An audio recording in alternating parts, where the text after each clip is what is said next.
સહજાનંદ સ્વામી મહારાજની જય, હરિપ્રસાદ સ્વામી મહારાજની જય, આત્મીય સમાજની જય જય જય, દાસના દાસ થવાની જય જય જય.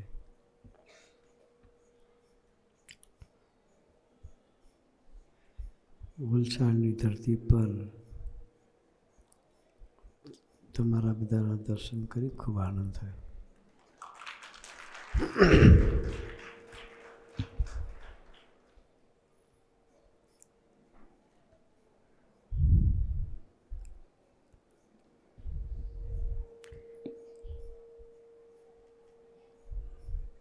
મુંબઈથી નિષ્કામભાઈ આવ્યા છે. મુંબઈના ઘણા દીકરાઓ પણ આજે વલસાડની ધરતી પર સંતોનો લાભ લેવા માટે આવ્યા છે.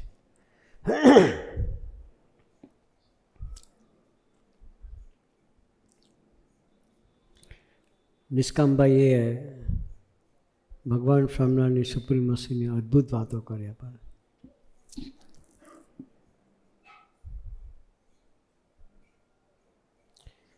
પ્રભુ દર્શન સ્વામીએ આજના દિવસનું મહત્ત્વ સમજાવતા વાત કરી. આજે ભગવાન સ્વામિનારાયણના લાડકા સંત ગોપાળાનંદ સ્વામીનો પ્રાકટ્ય દિન છે.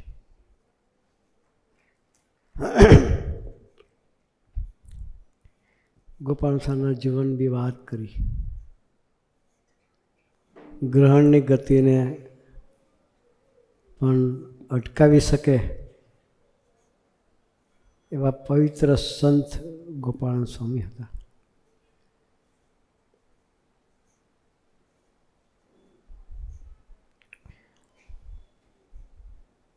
ગોપાલ સ્વામી બહુ સમર્થ હતા.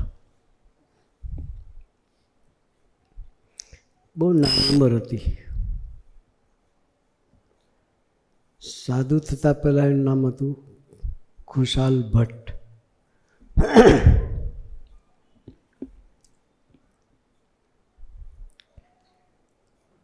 એ વખતે રાજાશાહી હતી.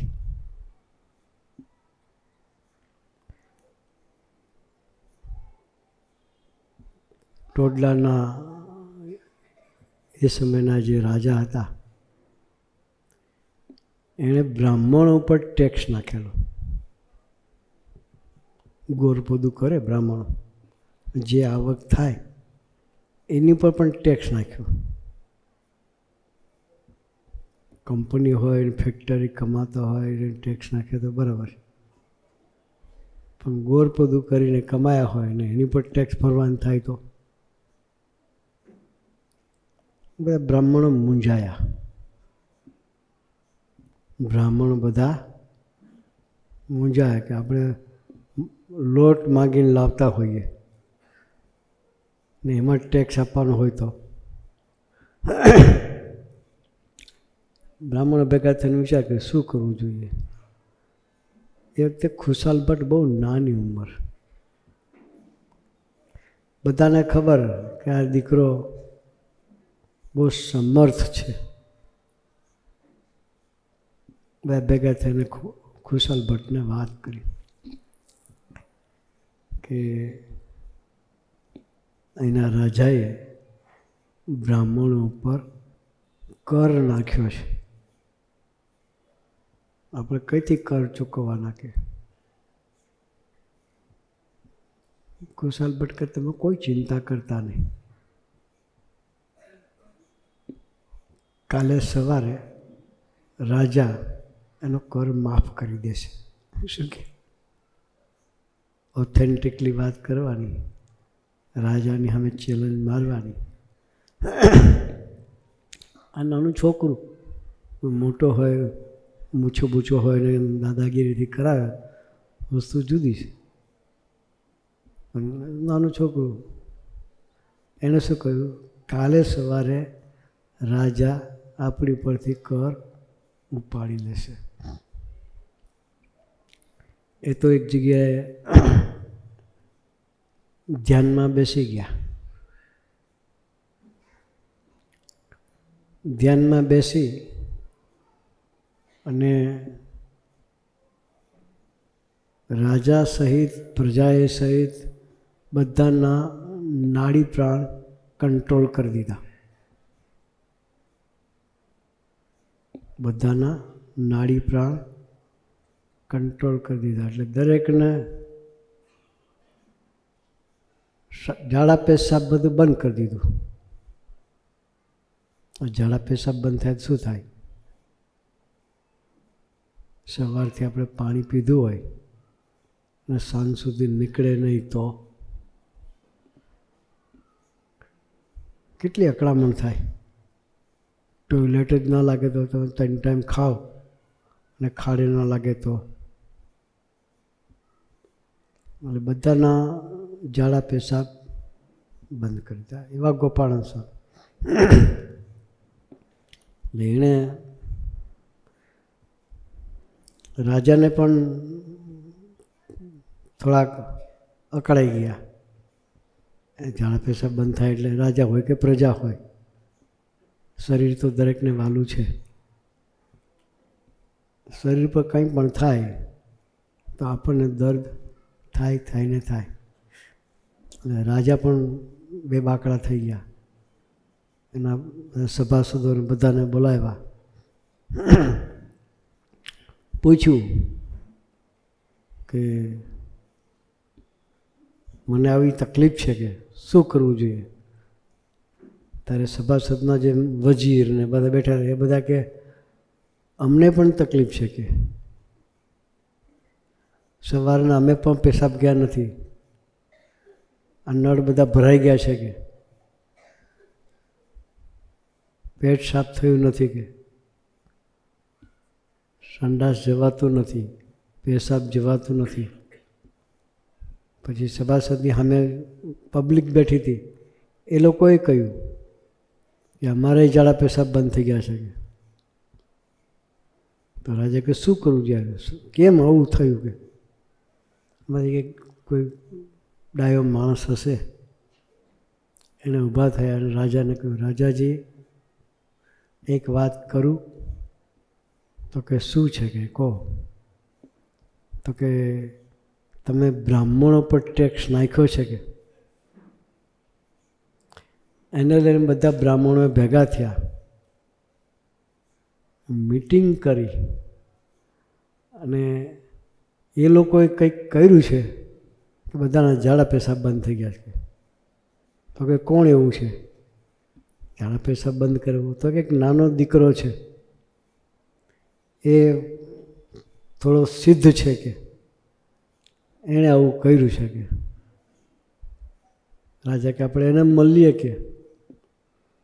રાજા એના વજીરને લશ્કર સાથે જ્યાં ધ્યાન કરતા હતા ત્યાં પહોંચી ગયા.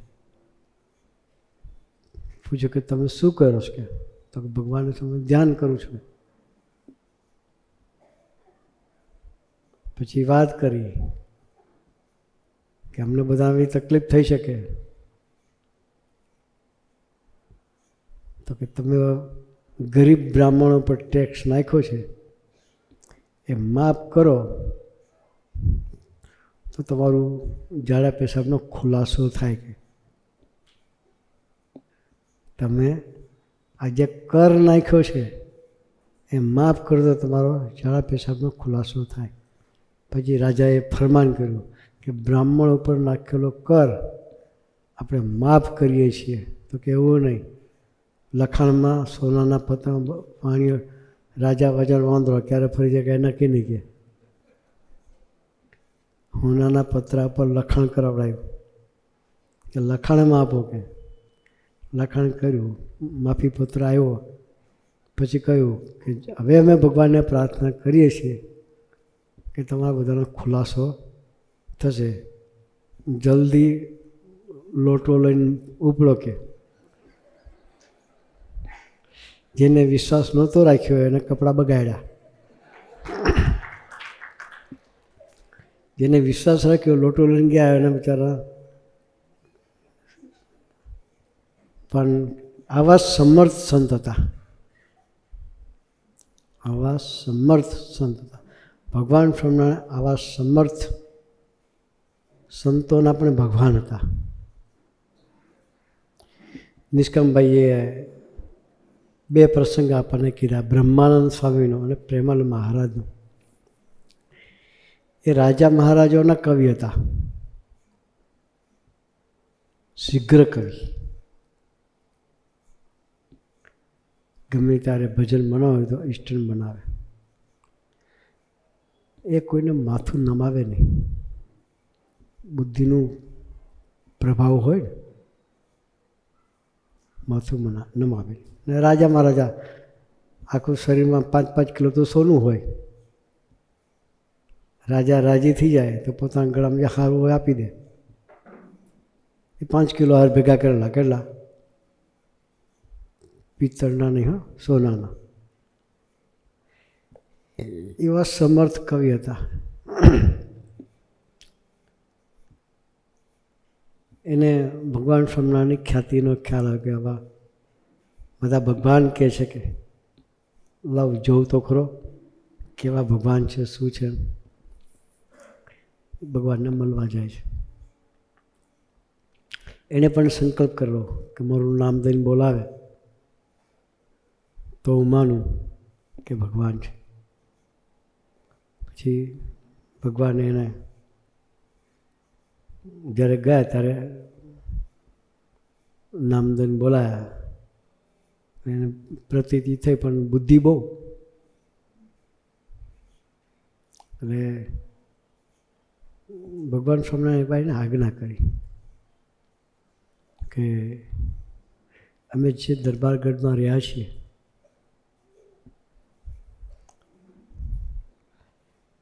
દાદા ખાચરનો દરબાર છે. એમના પિતાશ્રી એબલ ખાતર છે, એ બી રાજા હતા. એની 2 દીકરીઓ છે, એક કુંવારી છે. લગ્ન કરવાની ના પાડે છે.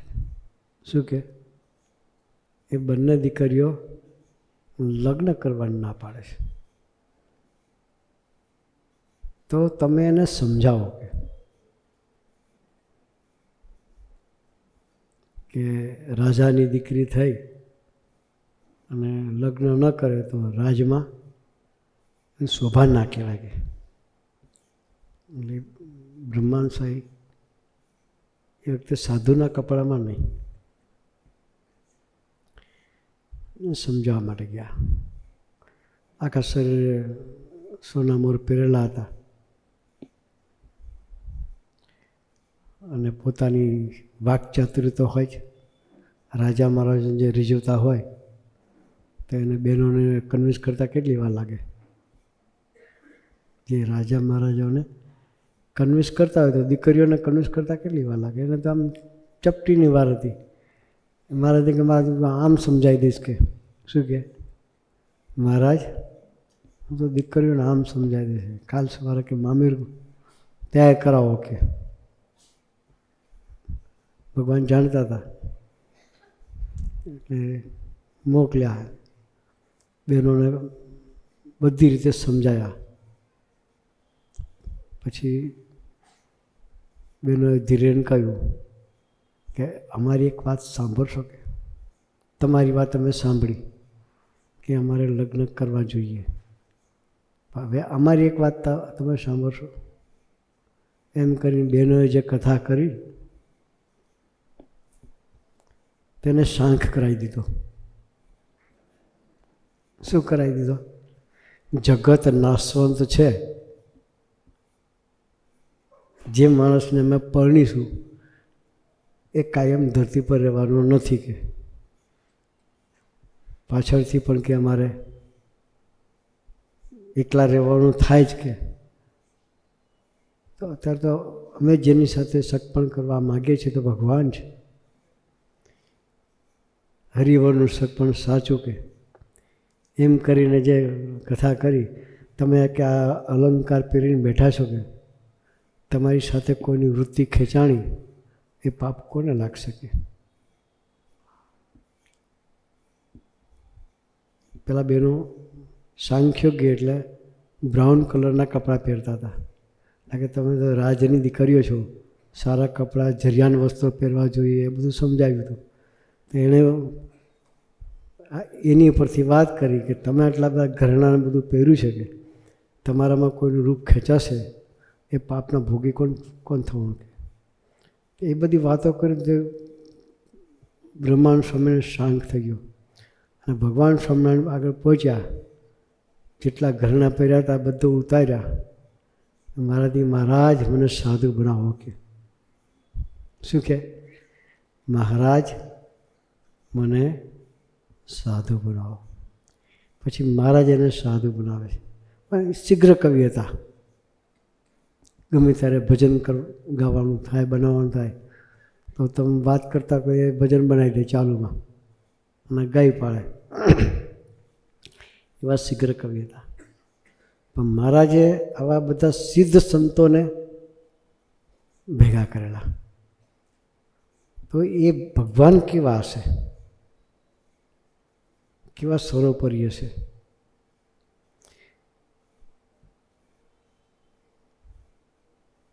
એની સર્વોપરિતાનો આપણે કલ્પના કરી શકીએ એમ નથી. એ ભગવાન સ્વામિનારાયણે 4 વરદાન આપ્યા. મહારાજનને અંતકાળે દર્શન દઈને તેડી જઈશ. કીર્તિ કાંચનના કામિના રસ અને રાગ રીતના સંથકી પ્રગટ રહીશ. મહારાજનને એક વીછીનું દુઃખ આવે તો મારા રૂવાડે કરોડ વીછીનું દુઃખ આવે એવો ભક્તોના દુઃખ પોતાને માથે લીધા. એવા ભગવાનની પ્રાપ્તિ આપણને થાય. એ વરદાન ભગવાન સ્વામિનારાયણ ગયા એટલે સાથે જતા નથી રહ્યા. હા, ભગવાનને આપેલા વરદાન ભગવાન સ્વામિનારાયણ 49 વર્ષ ધરતી પર રહ્યા અને પછી દેહ મૂક્યો. વરદાનને સાથે લઈને નથી ગયા. એ વરદાન પણ ધરતી પર મૂકતા ગયા છે. ભગવાન સ્વામિનારાયણે કહ્યું અંત અવસ્થાએ દર્શનને તેડી જઈશ. ભૂલી જો કે કોઈ જાણે અજાણે સ્વામિનારાયણ નામ લેશે, ભૂલે જો કે જાણે અજાણે કોઈ સ્વામિનારાયણ નામ લેશે કે જાણે અજાણે સંતો ભક્તોની સેવા કરી હશે એને પણ અંત અવસ્થાએ તેડવા આવીશ. કોનું વરદાન છે? ભગવાન સ્વામિનારાયણ. એક વખત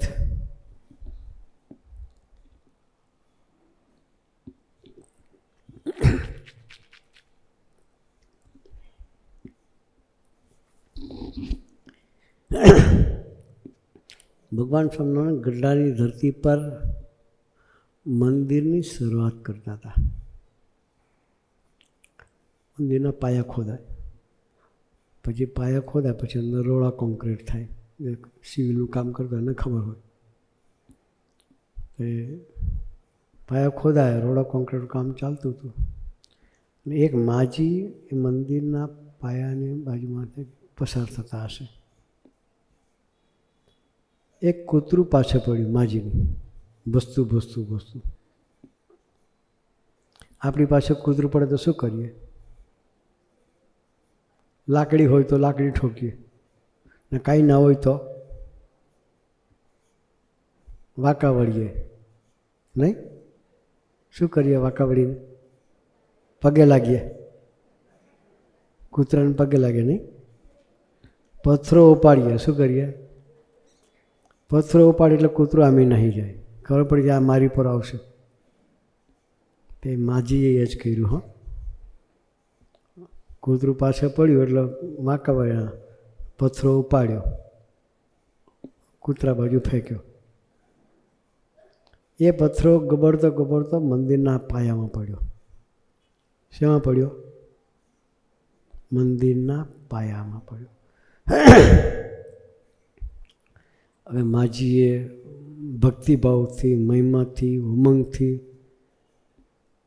એ પાયામાં પથ્થરો નાખ્યો હતો નહીં, કૂતરાને મારવા નાખ્યો હતો, ભક્તિભાવથી નહોતો નાખ્યો, પણ પડ્યો સાચી જગ્યાએ.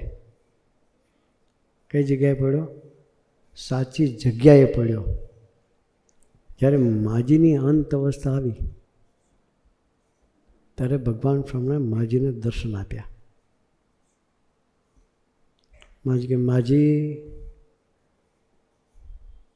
તમને લેવા આવ્યો છું. કે માજી પથારીમાં હતા,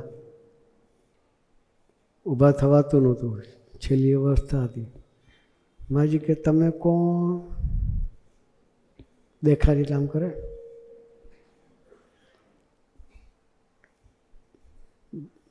ભગવાન સ્વામિનારાયણ કહે અમે ભગવાન સ્વામિનારાયણ છીએ, હું તમને ઓળખતી નથી. કે શું કે આપણે ઘર કોઈ નવું માણસ આવે અને કહે તો આપણે કહીએ ને તમે કોણ છો? અમે તમને ઓળખતા. એને ભગવાન સ્વામિનારાયણ જોયા જ નહોતા, ક્યારેય જોયા નહોતા. એટલે માજી સહજ છે. માજી કે હું તમને ઓળખતી નથી. તો કે અમે ભગવાન સ્વામિનારાયણ છીએ ને તમને અમારા ધામમાં તેડવા માટે આવ્યા છીએ. માજીએ કહ્યું કે પ્રભુ ભલે તમે ભગવાન રહ્યા, પણ મેં કોઈ એવું સત્કર્મ કર્યું નથી, મેં તમારી કોઈ સેવા નથી કરી, મેં તમારી કોઈ નામ નથી લીધું, તમારું પૂજા નથી કરી, તો તમે કેમ મને તમારા ધામમાં તેડવા આવ્યા? કે સચ પ્રશ્ન છે. ભગવાન સ્વામીને કહ્યું કે તમે અમારી સેવા કરી છે. તો હું તમને ઓળખતી નહીં, તમારી સેવા ક્યાંથી કરવાની? ત્યારે ભગવાન સ્વામિનારાયણ એ દર્શન કરાવ્યું. જે કૂતરાને પથ્થરો મારતા હતા ને પથ્થરો પાયામાં પડ્યો, એ દર્શન કે આ પાયામાં તમે પથ્થરો નાખ્યો કે એના ફળ સ્વરૂપે અમે તમને તેડવા આવ્યા છીએ. માજી કે મેં તો કૂતરાને મારવા નાખ્યો હતો. કે ત્યારે ભગવાને કહ્યું જાણે અજાણે પણ, કઈ રીતે? જાણે અજાણે પણ તમારી સેવા થઈ ગઈ એટલે અમે તમને તેડવા આવ્યા છીએ. ત્યારે માજી બહુ દર્દના આંસુ આવી ગયા કે મેં ભગવાનનું નામ લીધું નથી છતાં ભગવાન મને તેડવા આવ્યા છે. કેટલા કરુણાનિધિ ભગવાન છે. પછી એને એના દીકરાઓને બોલાવ્યા. ભગવાનને કહ્યું 1 મિનિટ ઊભા રહો, કે મારે તમારી સાથે આવવું છે, પણ કે મારા દીકરાને કહી દો. ત્યારે દીકરાઓને બોલાયા, બેસાડ્યા. પછી કહ્યું કે હું ભગવાનના ધામમાં જઉં છું, ભગવાન મને તેડવા આવ્યા છે. કે તો દીકરાઓએ શું કહ્યું ખબર? બા તમને ભગવાન તેડવા ન આવે. કે દીકરાઓ જાણતા હતા કે બાએ એકે સત્કર્મ એવું નથી કર્યું કે ભગવાન તેડી જાય. એટલે દીકરાએ કહ્યું કે બા ભગવાન તમને તેડવા ન આવે. કે આજ સુધી તમે એવું એક કાર્ય નથી કર્યું, મોઢામાં ગાળ સિવાય બીજો શબ્દ નીકળ્યો નથી તમારી, તો તમને ભગવાન કેમ ના તેડવા આવે? ત્યારે માજી આખી પોતાની વાત કરી. પછી કે મારી ત્રયોદશી મંદિરમાં કરજો, બીજી કોઈ જગ્યાએ નહીં કરતા. ગયા અને તમે પણ ભગવાનનું નામ લેજો. હું ભગવાનને ખોટી ન કરાય, હું જઉં છું, બધાને જય સ્વામિનારાયણ એમ કહીને માજીએ દેહ મૂકી દીધો. એમાં આપણે કોઈ સાધન થઈ શકે એવું નથી, પણ ભગવાનનું નામ એવું છે કે ભૂલી ચૂકે એનું નામ લીધું, કે ભૂલી ચૂકે એની સેવા થઈ હોય તો ભગવાન આપણને એના ધામના અધિકારી બનાવે. આપણે સત્સંગ કરીએ છીએ, સત્સંગ શાને માટે કરવાનો? તો કે સુખી થવા માટે. તો ઘણા કહેશે ભાઈ અમે ઘરમાં 2 ગાડી છે, ફર્સ્ટ ક્લાસનો બંગલો છે, કોઈ જાતનું દુઃખ નથી. ઘણાની વ્યવસ્થા હોય તો વિચાર કરે કે મારે આટલી બધી વ્યવસ્થા છે, મારે કે ભગવાન ભજવાની જરૂર ખરી? પણ કોઈના ગાડાના 2 પૈડા સરખા ચાલતા હોય નહીં. એટલે સુખી થવા માટે સત્સંગ અનિવાર્ય. મુંબઈથી દીકરાઓ આવ્યા છે, 10 જણા બોમ્બેથી આવ્યા છે. અત્યારે સ્પેશિયલ સંતોનો લાભ લેવા માટે. મુંબઈથી વલસાડ સ્પેશિયલ સંતોનો લાભ લેવા માટે આવ્યા છે. આ બધા દીકરાઓ છે ઠેઠ સુરતની પેલી બાજુ કામરેજથી લાભ લેવા માટે આવ્યા છે. તો એને એવું શું દેખાય છે? દોડી દોડીને અહીં આવે છે. બોમ્બે તો ભણેલા ગણેલા દીકરાઓ બધા સારી નોકરી કરનારા છે, પણ છતાંય એ દીકરાઓ પણ ત્યાંથી દોડીને અહીં આવે છે. બોમ્બેના દીકરાઓએ એક સૂત્ર રાખ્યું બાપુજી, પ્રાણ જાય પણ સભા ના જાય. કયું સૂત્ર છે? પ્રાણ જાય પણ. એ સૂત્ર રાખીને જીવે છે. એક વખત મુંબઈમાં સભા હતી, ચોમાસાનો દિવસ, કયા પરમાથી ખબર નહીં, દહીંસરમાં સભા હતી. બોમ્બેના કાર્યકર્તા છે. અને તે દિવસે ભયંકર વરસાદ પડ્યો, બેસવાની જગ્યા નહીં, બધે પાણી ભરાઈ ગયા. બધા વિચાર કરે કે સભા કંઈ કરીશું. ટાઈમ થયો એટલે બધા છોકરા આવી ગયા સભા ભરવા માટે. બેસવાની જગ્યા નહોતી, પાણી હતું બધે. કાર્યકર્તાએ વિચાર કર્યો કે આપણે ધૂન કરી અને સભા બધાને ઘેર મોકલી દઈએ, કે બેસવાની વ્યવસ્થા નથી, શું કરીએ? તો એ ડિક્લેર કર્યું કે આપણે ધૂન કરીને પછી સભા પૂરી કરીએ. તો છોકરાઓએ શું કહ્યું ખબર? સભા કરવા આવ્યા છે કે રોજ બેસીને સભા કે આજે ઊભા ઊભા કરીશું કે. તે 1.25 કલાક 1.5 કલાક પાણીની અંદર ઊભા રહીને છોકરાઓએ સભા કરી. એનું નામ પ્રાણ જાય પણ સભા ના જાય. આવો ઉમંગને આવો ખટકો હોય તો ભગવાન આપણી સર્વ પ્રકારે જતન કરે. કહેવત છે ગુજરાતી ભાષામાં, જેને જેનો આશરો એને એની લાજ. એમ આપણે જો ખરેખર ભગવાનના આશરે જીવીએ, ભગવાનના થઈને જીવીએ, તો ભગવાન આપણી ચિંતા કરે. તો આપણે અઠવાડિયે ખાલી 1 કલાક 1.5 કલાક સત્સંગ માટે કાઢવો છે. આ સંતો ઠેઠથી દર મહિને 15 દિવસ આ બાજુ પ્રદેશમાં વિચરણ માટે પધારે છે. ઠેઠ વડોદરાથી આવે છે, આણંદથી. દર 15 દિવસે મહિને 15 દિવસે આ બાજુ હોય છે. તો આપણે એ સંતો સાથે ખરેખર મૈત્રી બાંધી દેવી છે. બંને સંતો ભણેલા છે. એક પ્રોફેસર હતા કોલેજમાં, અને બીજા પોતે આયુર્વેદિક કોલેજ નવસારીમાં ગોલ્ડ મેડલ થયેલા છે. સામાન્ય નહીં સંતો, પણ છતાં એ સંતોએ એક સમાજની સેવા કરવા માટે, યુવકોને ચેનલાઇઝ કરવા માટે પોતાનું જીવન એક ભક્તિ અર્થે હોમી દીધું. તો આવા સરસ સંતોની આપણને ગોદ મળે છે. તો આપણે પણ એવા સંતો સાથે ખરેખર મૈત્રી કરી અઠવાડિયે સત્સંગ માટે 1 કલાક 1.5 કલાક કાઢી અને આપણી યાત્રા પણ ભગવાન તરફ નિરંતર ચલાવતા રહીએ. એ ચલાવવા માટે ગુરુહરિ આપણને સૌને ખૂબ ખૂબ ખૂબ બળબુદ્ધિ અને શક્તિ આપે. એ જ પ્રાર્થના સહજાનંદ સ્વામી મહારાજની.